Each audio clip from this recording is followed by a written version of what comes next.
guys, what's going on? Welcome back to the channel. It's Gunnar here.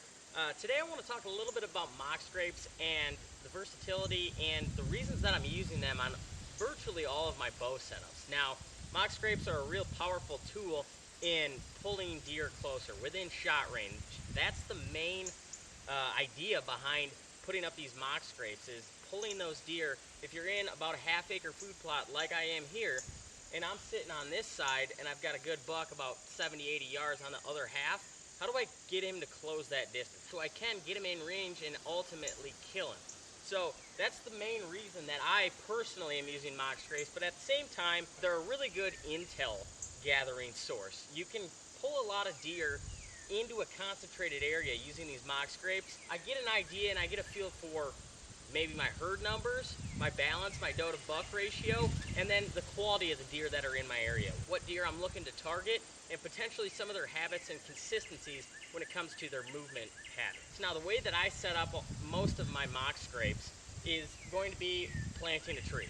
And I'm not planting a tree to get it to grow. What I'm doing is I'm going in and I'm cutting a tree that's very prevalent on the property that I'm hunting, and a species that the deer are already utilizing for either scraping or bucks when it comes to rubbing. Now, my choice is, a lot of the times, it's gonna be aspen, because aspen's very prevalent on the properties that I hunt. Cedars is gonna be another one, or just a pine tree in general, but I like cedars because those bucks really love that aroma when they start to rub their antlers on a good cedar tree, a real fresh cedar tree that's got a lot of sap. But on the properties that I hunt, they're not as prevalent as the aspen are gonna be. So that's what I decided to go with this year, is aspen. But this is how I do it. So basically what I'm doing is I'm coming in here with a post hole digger, and I'm digging roughly about 2.5 feet down, and I'm sticking this sapling in the ground. Now this, you can see it's roughly 2.5 inches in diameter. Anywhere from 2.5 to 4 or 5, really it doesn't matter. That's just an easy tree that I can handle, right? And I can get that stuck in the ground. I don't have to have 2 people to help me lift that thing up and get it buried. And at the same time, it's not gonna tip over on me. When you get those bigger trees, those heavy trees with a ton of branches and a lot of weight up top, you gotta really bury those things to get them to stay put. So now normally what I'm gonna do is I'm just gonna take a rope and I'm gonna find a natural vine from the woods, about 1.5 inches in diameter up to about 2.5 inches in diameter. Something barely small, but thick enough that it's not gonna break off mid-season on me. But this year I'm trying something a little bit different.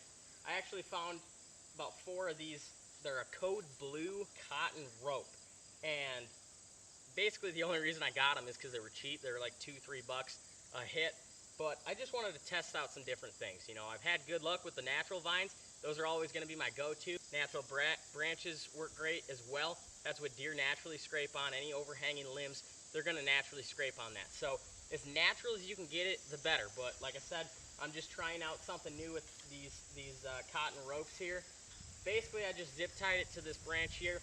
If they don't use it, I've still got all these overhanging limbs here that I can just rely on those deer communicating through those. But as far as the placement with my mock scrapes, according to my bow setup, I'm getting as close as I can without getting too close, right? There's a happy medium when it comes to bow hunting and having deer within range, right? I like that 18 to 25 yard mark just because I feel like I can get away with enough movement that I can get my bow drawn, I can get settled in, and I can get a good shot opportunity. When you get into that 15 to 10 yard range, it gets a little bit hairy. Anytime you have a mature deer that close, you better really be on your A game, because everybody that's had that situation occur knows that it's pretty intense. There's not a lot of room for error there, or virtually none. So I like to play in that 18 to 25 yard range. It makes me feel a little bit more comfortable. I don't have a deer breathing down my neck and potentially busting me a lot easier when you get real tight like that. So that's kind of the happy medium that I like to sit in. This is about 17 yards, 18 yards from my stand, right back here up in this pine tree. It's a really good spot. I actually leaned on the closer side of things with this spot in particular, just because if you can't see it, there's a reason for that. That pine tree is super tall, it's really bushy, it's really nice and alive for me, and those branches are secluding me perfectly. I've got a lot of shadows going on in there. Basically, it's really dark, and I'm way up in the tree, and I only have a hole cut right through at this mock scrape. I got a hole cut through to this mock scrape to the plot, and then I've got a water hole just up behind me here about 10-15 yards, and I've got a hole cut to that as well. So I'm not clearing big openings in this stand location, because at the end of the day, over time and as the season progresses here, there's going to be leaves falling every single day once those cooler temps start to roll in. So you have to take that in consideration.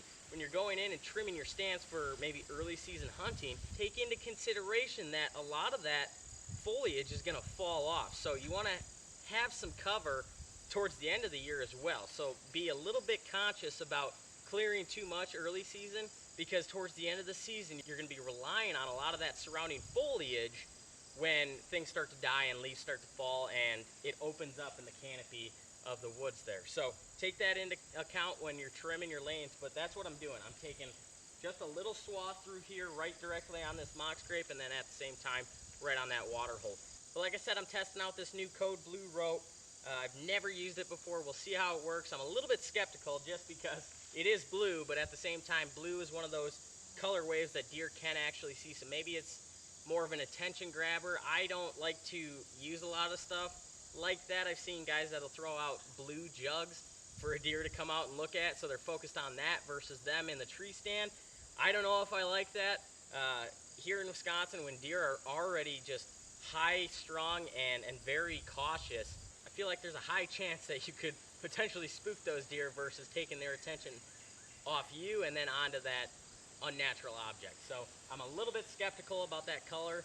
I would much rather see a more natural color, tan or brown or black even, but we'll see how this works. Like I said, I'm just testing this out, but over the years I've tested some other things. I've seen guys that'll dig a 4x4 post or an old fence post into the ground, and then what they do is they lay a 2x4 over the top of that, and then they use U-brackets to fasten a natural branch on top of that. So basically you're looking at that, a big L bracket, and then that branch overhanging on the back side of that. I've tried those before, haven't had a lot of luck.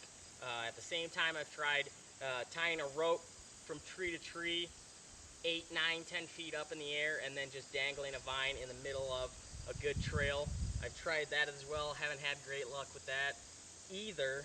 My best luck has been either with these transplant trees or finding an already overhanging limb and hanging a vine off of it, or just going up and breaking off a fairly substantial limb on that overhanging tree and just letting that hang down and letting those deer do their natural thing and scraping on it. So like I said, the more natural the better. I'm testing these ropes here out. I want to see how they react to it. Like I said, deer hunting is a progression of learning and figuring out what's good and what works and what doesn't. So that's one of the things that I'm trying to create some content on for you guys, so you can see, okay, what is the best thing you can use for a mock scrape? Is it a natural vine? Is it just natural overhanging limbs that you snap off and let them hang down low so the deer can reach them? Or is there some artificial mock scrapes that do work as well? I've actually also used the vine. I'm not sure who makes it, but it's that green vine that you just basically wrap around a branch and hang that. I've had good luck with those as well. Those are good. But at the end of the day, what I'm using those mock scrapes for is to get deer close, get deer within shot distance, and have them focused on something else other than me sitting in the stand, drawing my bow back, standing up, whatever it may be, getting in position to make that good shot. That's what I'm using these mock scrapes for. And at the same time, setting a camera on them, getting a good idea for the deer in the area, maybe looking at does to bucks, because the entire herd is going to hit these mock scrapes.